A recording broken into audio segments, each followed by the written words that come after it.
Tropical Cyclone Update. Nakalabas na ng Philippine Area of Responsibility ang Tropical Depression Bising ngayong Biyernes, July 4.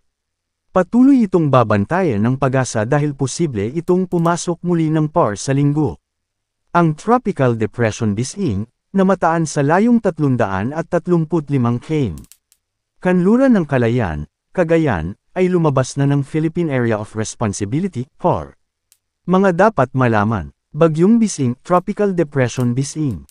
Lokasyon, kaninang 2 p.m., 335 kilometro. Kanluran ng Kalayaan, Cagayan. Pinakamalakas na lakas ng hangin, 55 km per hour.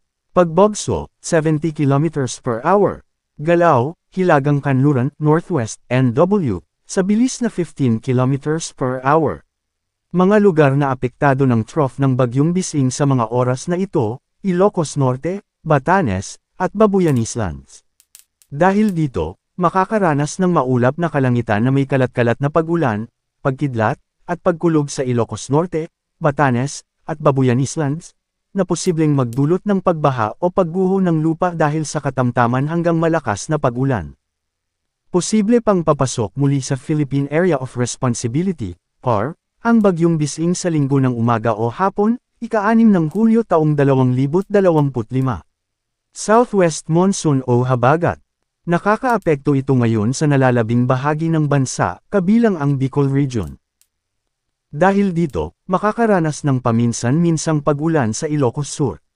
Dahil din dito, makakaranas ng maulap na kalangitan na may kalat-kalat na pag-ulan, pagkidlat, at pagkulog sa Metro Manila at nalalabing bahagi ng Luzon, kabilang ang Bicol Region, na posibleng magdulot ng mga pagbaha o pagguho ng lupa sa tuwing katamtaman hanggang sa minsang malakas na pag-ulan.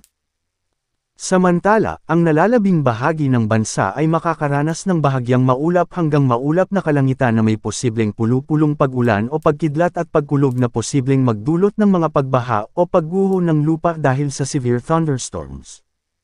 Paalala, posibleng magbago pa ang forecast. Ay pinapaalalahanan ng lahat na manatiling updated sa lagay ng panahon at sa posibleng tatahakin at magiging lakas ng sama ng panahon sa susunod na mga araw. Manatiling nakatutok sa Weather Balita para sa bago pang updates, don't forget to subscribe.